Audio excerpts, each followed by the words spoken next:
kita sudah menangani dari hulu sampai ke hilir. Hari ini kita sudah beberapa hari di posisi hidung itu kita sadap, kemudian kita masuk ke intake dan sudah beroperasional untuk WTP 1. Jadi sementara pompa di intake ini ada 2, satu yang sekarang terpasang, satu lagi sedang dipesan.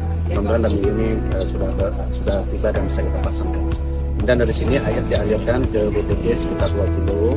Yang kita lihat tadi ada 3 WTP yang berfungsi sementara. WTP 1 kapasitasnya 40 liter per detik, itu bisa melayani pelanggan sekitar 40 pelanggan, dan kita usahakan di Tuhan Pahlawan.